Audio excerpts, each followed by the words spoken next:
Hi guys, welcome back to our channel. If you are new here, we are a minimalist family who is living big with less, and today I'm going to give you some of my favorite weird tips for decluttering. So whether it's that you're at the start of your journey and you're feeling a bit overwhelmed and not sure where to start, or you're already way into your journey but perhaps you've plateaued or you're ready to get started again, let me hit you up with some great tips that are a little out of the box but will trick yourself into decluttering.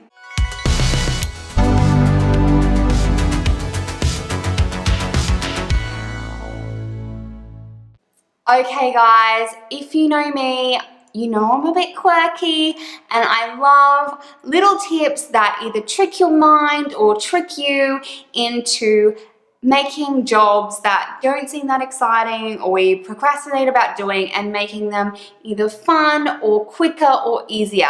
So today I'm going to hit you up with some of those tips that I find really helpful, whether it's for myself, whether it's for maintaining our minimalist home, or if I'm going to help someone on a call out where I'll sit with them and go through an area in their home. So these are some of the tricks that I use to help kickstart decluttering and make it a much more enjoyable experience. So my first tip for you is bring a friend. Find a friend that is either really on board with decluttering or you think would be really supportive even if they're not great at it themselves. It's way easier to get rid of someone else's stuff, let me just say.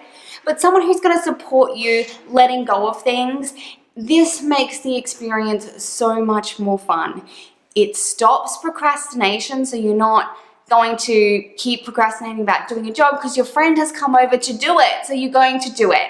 The other thing is put some nice music on, have a cup of tea. If I'm meeting with a client, the first thing I want to do is sit down, have a cup of tea, let's get to know each other, and then we'll get started. I want this to be a really fun experience. So having a friend there or someone supportive, whether it is a professional organizer or just someone who can encourage you, is a great place to start. It also really helps you to talk out those things that you might be a bit unsure of. It's someone to push you past that barrier of, oh, I'll just keep it. Someone else can say, I have never seen you wear that. We've been friends for 10 years and I've never seen that on you once.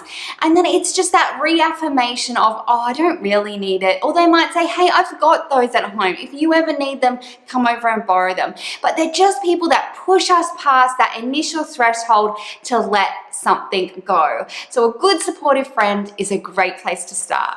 My second tip for you is speed. Now this, I am not a neurologist, but I have done lots of research into what helps people make decisions. And we are all built, our brain likes to stay in two states. And that's either reactive, what we're going to do right this second, or put our handbrake on because that's how we keep ourselves safe. However, that handbrake can often hinder us from getting rid of stuff. So speed is a great way to get rid of stuff, to make snap decisions. And I guarantee you, I am like 10 years into this journey now, and I can think of less than probably 3 items that I regret getting rid of.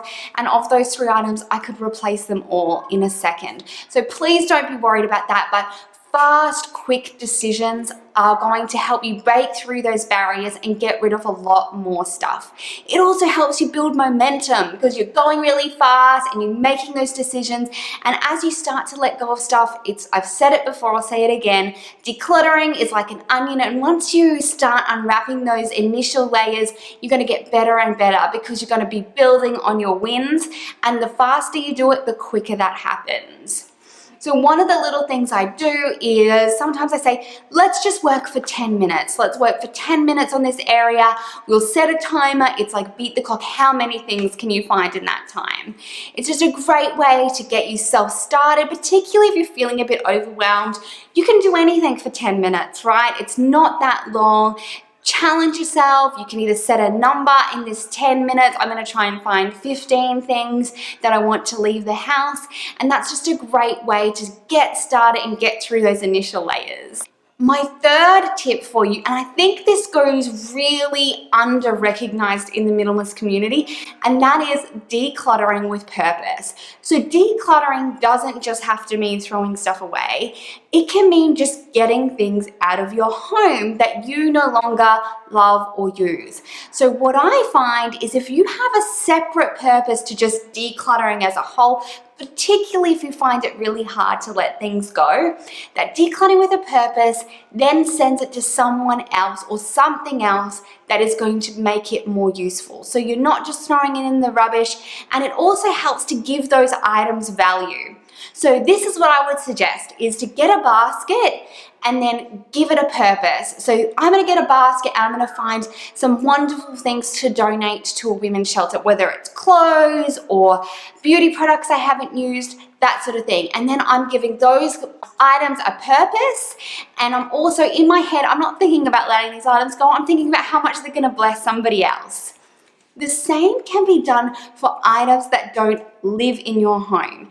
Now, if you're like me, I have my mom, I'm very close to my sisters. We also have people come on play dates quite regularly, and people just leave stuff at my house, and whether it's that they've lent it to me or they forgot it when they left, or I picked it up and they was going to give it to them but forgot.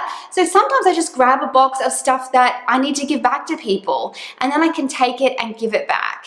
This is a great way of just getting all of those things that accumulate into a box and into the cart, ready to go back to their real home. It's not decluttering, it's just getting these things back to who they belong to. But it also helps you because they're not on your kitchen bench crying out for you, reminding you that you forgot, even though you saw that person yesterday. The same can be done for any kind of donations. I'm just going to go around and find all stuff that we're not using anymore that I'm going to donate. Another thing is, if you were here where I live, we have a great recycling station, and they take all sorts of things.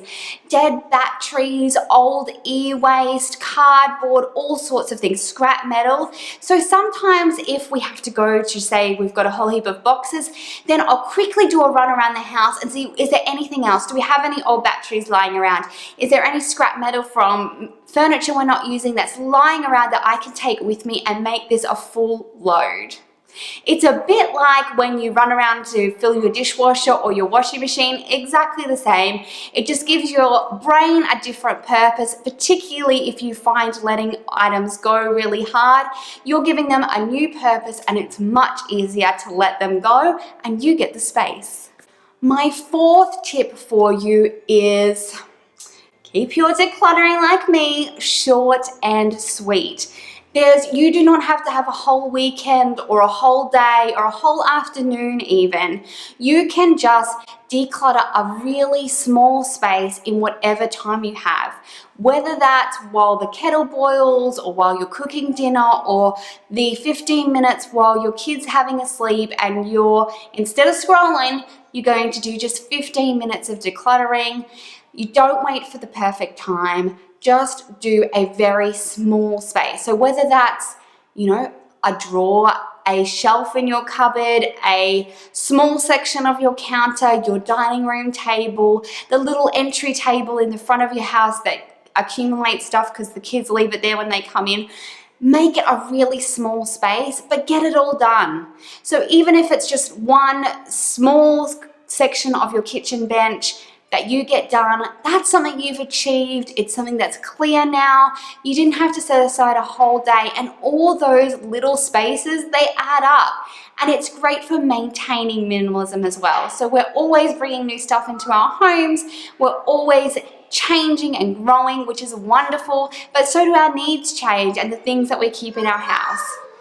So if you are trying to tackle something, just think of it in a really small, bite-sized piece, and it makes it so much more achievable. And then, when someone comes in, someone like me, if I was a friend and coming around for a coffee, I would notice that bench looks so cool, and you can tell me about it and I would love it, and it's a win for you.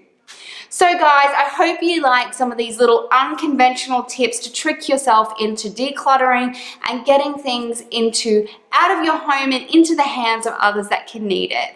If you have any other ideas for weird tips you guys use to declutter, I absolutely love to hear it. I know a lot of you read the comments as well as, of course, me. So leave it down below. We'd love to hear from you. If you're new here, we would love to have you subscribe, and here are some videos we think you might like. And guys, I'll catch you in the next one.